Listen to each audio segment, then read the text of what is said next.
திராவிட model ஆட்சியை அசைக்க முடியல, பார்த்தாங்க. இன்னும் கேட்டால் மோடி இதுதான் ஆர்எஸ்எஸ், இதுதான் பாஜக ஆட்சி. அதை நிலநாட்டுறதுக்கு எல்லா இடங்கள்லையும் பார்த்தார். பக்கத்துலலாம் நுழைஞ்சு கூட பார்த்துட்டார். 2 இடம் இதுவரை நுழைய முடியல. இப்போ மெதுவாக கேரளாவிலையும் பக்கத்தில், உங்கள் ஊருக்கு பக்கத்தில் அப்படியே போகிறோம் தெரியும், திருவனந்தபுரத்துலேயும் உள்ளே நுழைஞ்சிட்டார். முதல்ல என்ன பண்ணலாம், அப்படியே ஒட்டகம் மாதிரி உள்ள தலையை நீட்டி கூட்டணின்னு நினைப்பாங்க. அப்புறம் கூட்டணி கலைக்க நான், அவ்வளோதான், தவிர வேற ஒன்றும் இல்லை. மிக முக்கியமாக வரக்கூடிய அளவிற்கு ஆக்கி விட்டு வரக்கூடிய சூழ்நிலை இருக்கிறது.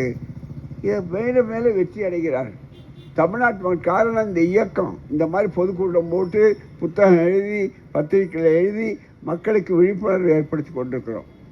எங்களுக்கு வேலை அதுதான். கருப்பு சட்டைக்காரன் வேலை, காவலுக்கு கட்டிக்காரன். அந்த வேலையை நாங்கள் செய்து கொண்டிருக்கிறோம். அப்படிப்பட்ட சூழ்நிலையில் இன்றைக்கு என்ன செய்தார்கள், எப்படியாவது ஆட்சியை பிடிக்க வேண்டுமே என்று அவர் நினைக்கிறதுனால ஒரு உத்திய கையால் இங்கே இருக்கிறது வேற, எல்லா கட்சியும் சுயமரியாதை மண். ஆகவே புரிஞ்சுக்கிட்டாங்க, இங்கே யாராவது வாங்க வாங்கன்னு கூப்பிடுறாங்க, வர்றதுக்கு ஆள் இல்லை.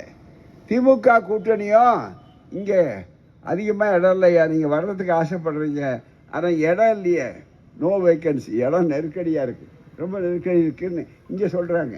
அங்கேயும் தாராளமாக இருக்குது, கதவை திறந்துருக்கேன், முன்கதவை திறந்துருக்கேன், பின்கதவை திறந்துருக்கிறேன், வாசப்படி வராதவங்க கொல்லப்புற வழியாக வாங்க, இப்படியெல்லாம் இருக்கார்.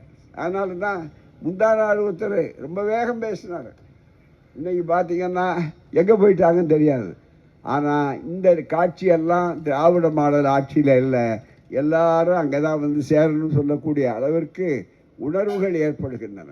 மிக முக்கியமாக ஏனென்றால் திமுக கூட்டணி கொள்கை கூட்டணி, மற்ற இடங்களில் இருக்கிறது பதவி கூட்டணி, அவ்வளோதான்.